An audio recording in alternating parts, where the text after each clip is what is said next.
Rahul Gandhi's surprise intervention on the controversial ordinance while the Prime Minister is away has given a strong handle to the BJP to attack the Prime Minister.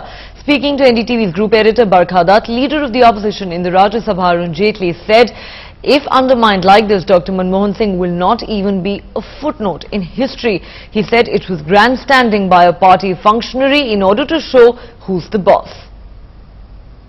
I think the Prime Minister stands diminished. Here is a cabinet which takes a decision. I do believe it was a wrong decision, and it's now a grandstanding by a party functionary in order to show who's the boss. I think ultimately Prime Ministers are going to be judged not by the number of years that they stay in office, but by the kind of footprints that they leave behind.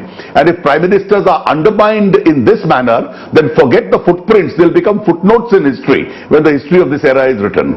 Now here is a young party functionary who did protest for 1.5 months when this debate was on, suddenly comes with an act of grandstanding, smashes the whole cabinet, undermines the Council of Ministers, undermines the Prime Minister. I am very happy because if this ordinance goes, it will be in consonance with my views. Right from the very beginning itself, I had felt a little uneasy about this ordinance. But notwithstanding that, as far as the Congress party is concerned, we are yet to see what the last word is. Now, will the heads roll for those people who are responsible for this? Will they stick on to office and swallow this insult? I think there is another very important point. It's almost like the owner of the party coming up and saying, these managers have messed it up, now let me take control of the business myself.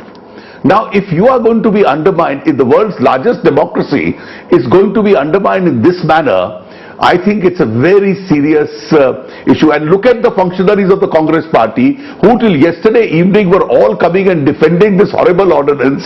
Today suddenly change their stance and start singing virtues of what the Congress Vice President has said. I think forget freedom of thought. It's almost an act of slavery as far as the party is concerned. And that's how it seems to be beholden to the family. Do you see it as a party versus government eruption, even though the Congress president was party to the original decision? Well, I would see it Congress party versus government only if the heads which decided twice in the last 1 month that this complete nonsense, to borrow the phrase, must be inflicted on the nation if those heads roll. If it's only a cover-up, then I think it will be a grandstanding, which is only a damage containment exercise.